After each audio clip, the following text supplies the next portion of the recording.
不動産屋さんの階段へようこそ。今回のお話は場所が特定されないために慎重な再構成をしています。さて、これは私の友人の仮名ですが、西野さんという女性の方から聞いたお話です。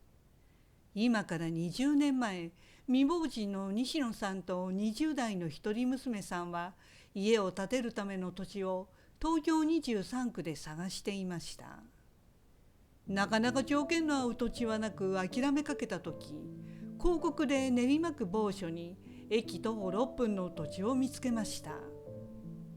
価格も相場より 10% くらい安かったので、早速西野さんは不動産屋さんにその土地を案内してもらいました。すると確かに駅からは近いし、閑静な住宅街の中なのですが、その土地だけがまるでゴミ捨て場のように汚く散らかっていたそうです。相場より安い理由はこういうことかと西野さんは思いました。そこだけが空き地だったために不法投棄も少しはあったかもしれませんが、実際は主に左隣のアパートからゴミが越境している感じでした。その左隣は角地で、木造2階建ての古い安っぽいアパートが建っていたそうで、各階4部屋の全8部屋あり、アパートの各部屋の玄関ドアが空き地側から丸見えでした。つまりそのアパートと空き地との境には塀がなく、そのためアパートのガラクタやゴミが空き地側に漏れてきていたのです。ただそのお隣のゴミ以外は肝心の土地は理想的なサイズと形だったので、隣との境界にフェンスを建てればアパートのゴミも防げるので、西野さんは娘さんと話し合い、その土地を購入したそうです。そういうわけで建築業者に2階建ての家を建ててもらい、隣のアパート側には目隠しの高いアルミのフェンスを建ててもらったそうです。そして西野さん親子は無事新居に引っ越し、新生活をスタートさせました。すると引っ越して早速気になることが起きました。やたらと夜になると救急車のサイレンが鳴り、西野さんの家の裏の住宅で救急車が止まることがしばしばありました。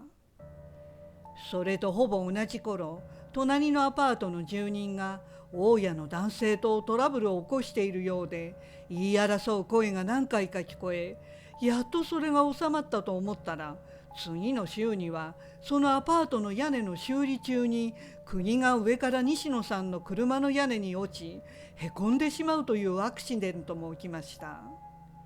屋根業者が修理代を持ち、やっと車が元に戻ったと思いきや、今度はその隣のアパートの外壁修理で塗っていた液体の飛沫が西野さんの車一面に飛び散ってしまい、水溶性だから落ちますが、わざわざ洗車する羽目になりました。家の外ではそんなことが起きていましたが、その間家の中でも妙なことがありました。当時西野さんは2匹の小型犬を飼っていました。その犬たちが2匹とも夜になると2階の部屋の窓から道路側をじーっと見つめるようになりました。何を見ているのかと不可解でしたが、何かが窓を横切って斜め向かいの土地に降りていくのを目で追っているようでした。あまりに不思議だったので、西野さんはある夜、犬たちの視線を追って窓の外を上から見てみたそうです。するとその視線の先の斜め向かいは塀で囲ってある土地だったのですが、その中にはいくつかの古いお墓だけが立っていました。ひょっとして犬たちは人間には見えない霊がお墓に戻ってくる様子を見ていたのかもしれません。まさか自分の家のほぼ目の前にお墓があるとはと驚きましたが、万年塀でお墓は外から見えなかったので、購入時にはわからなかったのです。そしてこのお墓の真向かいが例のお隣のアパートでした。やたら救急の病人が出るご近所から始まって、隣のアパートからは何回も迷惑を被り、気がつけば目の前はお墓だったことを知り、ここの土地柄は本当に良かったのかと西野さんは不安に思ったそうです。さて、そんなことが立て続けにあったある朝のことでした。西野さんは道の向かい側にある近所のゴミの回収場所にゴミを出しに行きました。そこは例のお墓の土地の前面道路でした。西野さんがゴミ袋をその塀の前に置いた時に、ちょうどお隣のアパートから30代後半か40代初めくらいの女性がゴミを出しに来たそうです。その女性は細く華奢な人で、長い黒髪を後ろに束ねていました。すると女性の方から西野さんに軽く会釈をして、おはようございますと挨拶をしたので、西野さんもおはようございますと返しました。そして女性はうつむき加減でアパートの奥に消えていきました。その女性はどうやら1階の奥から2番目の部屋の住人のようでした。ただそれだけのことでしたが、西野さんはふと感じの良い人だけどなんか寂しそうな人だなとなぜか気になったそうです。その後もたまにどういうわけか隣のアパートの1階に住むその女性と時々ゴミ捨ての時や前を通りかかった時に会うことがありました。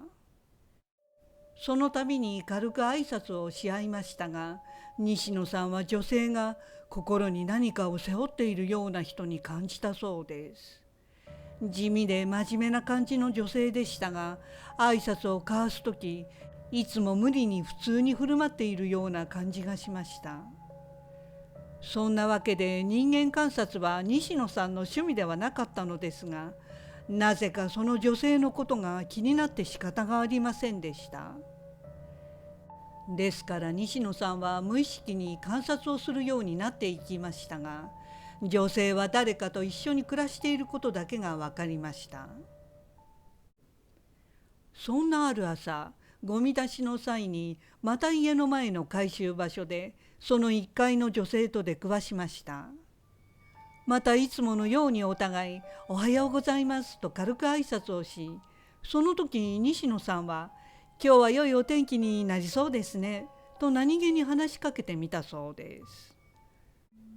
すると女性は「そうですね」と小声で無関心な軽い返事をしただけでした。その「そうですね」という無味乾燥な言葉に西野さんは何か寒々とした不気味なものをかすかに感じたそうです。すると女性はくるりと後ろを向き、またうつむき加減で早足に自分の部屋に戻っていきました。その後ろ姿は関心を持たれたくないという強い負の念に覆われているかのようでした。西野さんにはその女性だけ周りより暗く黒いもやがかかっているように見えたそうです。その様子を見ながら西野さんはハッとしました。なぜならその女性がこれから自分の部屋に戻って自ら命を絶とうとしているかのようなイメージがしてきたのです。でも西野さんはすぐに我に返り、私ったら何変なこと思ってるんだろうと思い直しました。結局幸いにも西野さんのその直感は外れたようで、その後も何事もなく時々その女性を見かけたそうです。そんなことが続いたある日、西野さんと娘さんは犬も連れて毎年恒例の両親の隠居宅に3週間ほど遊びに行きました。ただその年は西野さんには家を長く空けている最中にまた隣のアパートで変なことでも起きないといいがと一抹の不安がありました。そして両親宅で2週間ほど経った頃だったそうです。その日はなぜか西野さんは朝から妙な胸騒ぎがしたそうです。それでも午後娘さんと買い物に出かけ、両親宅に戻ってから娘さんと2人で夕方のテレビを見ていました。すると短いニュース番組の中で東京のよくある住宅街の映像が流れたそうです。そして今日の昼間に練馬区のどこどこのアパートで妻が夫を鋭利な刃物で襲撃し夫の命を奪ったという内容が流れてきました。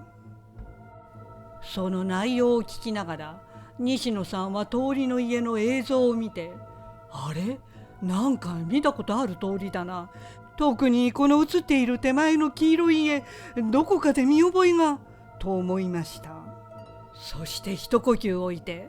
娘さんとほぼ同時に「あ、うちの前の通りだ!」と叫んでしまったそうです。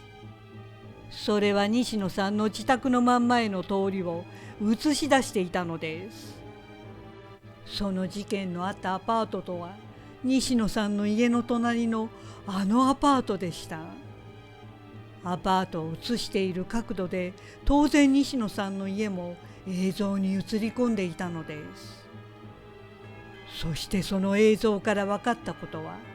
事件があったのはアパートのあの1階の奥から2番目の部屋で、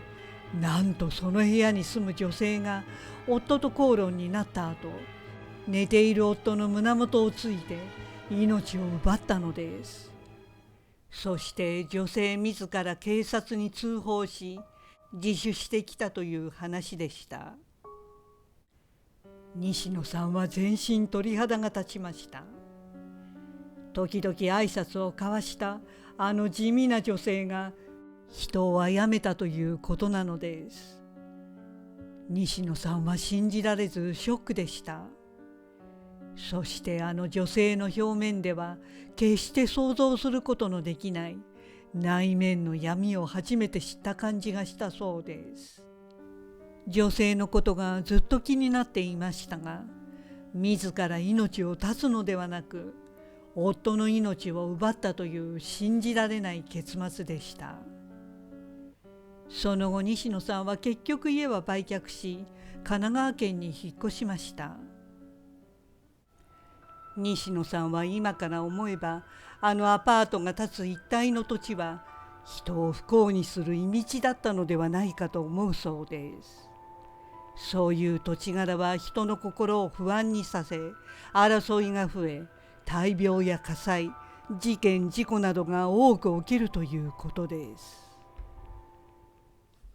ご視聴ありがとうございました。よろしければチャンネル登録といいねボタンをお願いします。